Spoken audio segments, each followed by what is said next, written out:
All right. Well, you wrote the book in '99. What took so long to make it into a Can I drink movie? one little thing Yeah, quickly? no. I'm sorry. Go ahead. Been talking all day.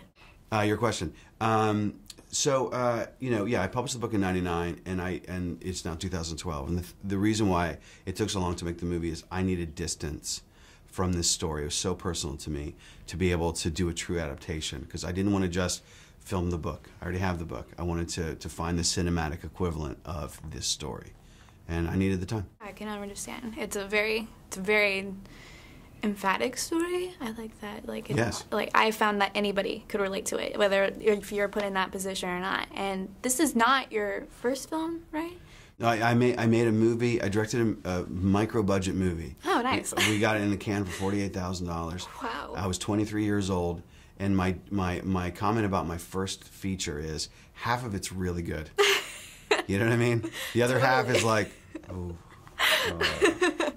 it's called editing. Oh, it's 10 minutes too long. All right. Yes. Well, then what in this movie it's more personal to you. Mm-hmm. How was that adapting it from the book into the movie, and was there anything important that you had to leave out? Stuff like that. You know, in hindsight, there was nothing important I had to leave out. Mm-hmm. There were some things that were, look, I have a kitchen sink version of this script that is more pages than I will ever confess to, and which had everything in the book you could possibly want in the script. And what happened was I'd write that and then take 3 months off, and then I would read it, and my wife would read it, and my most valued colleagues would read it, and I would talk to them and say, what do you think? And I just found that some of the stories about the extended family or about his friend Michael and other things just didn't need, that the central story was about this boy, this year, his first kiss, crush, dance, drive, song, all of those amazing iconic moments that we all have as a young person, and the friends that got him through it. That central story was pretty much everything, and a little bit about his family, a little bit about his past. You know, the only thing I will ever regret is in the book there is a very powerful subplot involving Charlie's sister.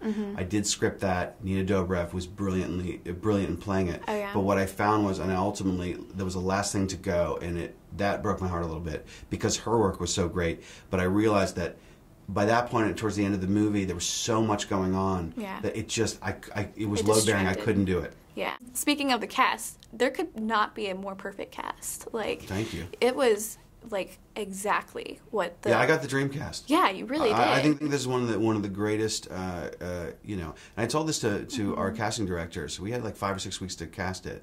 And we already had Emma, we already had Logan. We didn't have anyone else, and we had very little time. And I was like, I want you to put together the best young cast since The Outsiders go. Yeah, I set the bar really high. And, you know, I don't know if we quite got there, but I think we're close. Yeah. They're great. All of them are great. Definitely. And Emma Watson as Sam, that was fantastic. I couldn't agree more. You know, Emma, she wanted to take this risk, and she wanted to play. She wanted to do the American accent. And the thing I always point out, and it's about Emma, but it's also about Logan and Ezra and Mae Whitman, who plays Mary Elizabeth, is I would say, to people, you have to understand, they grew up London and New Jersey, New York, and Los Angeles. The suburbs is the land of Oz to them. so you know what I might feel about the Parthenon is what Emma Watson feels about a food court. And but they had such a great time, you know, having prom, because they never had another prom. This is prom. This is like walking with your graduating class. How? Yeah, they finally got to have a high school experience, and that was, you know, and I think that helped Emma. It helped all of them. So it makes the movie just so much more. I agree. Yeah. Relatable. It's incredible. And not Patrick, the English teacher. What's his name?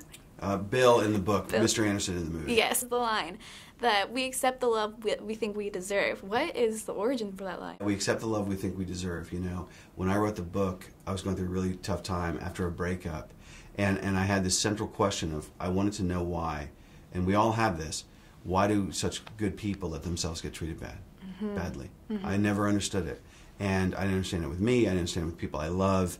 I still don't understand it. And so we accept the love we think we deserve was like a blueprint response to that question. Because I guarantee you, you have about 10 friends that if you could wave a magic wand or give them a pill, their lives would be better like that, because they're great and they don't let themselves be treated that way. So, well, it was fantastic. I loved doing this. Thank you. Yeah, it was great to meet you. Oh, was it over? Oh, yeah. She gave me like the 1 minute warning. Oh, really? I know. It's so sad. Wow, that was really fast. I know. Thank you. That was nice to meet you.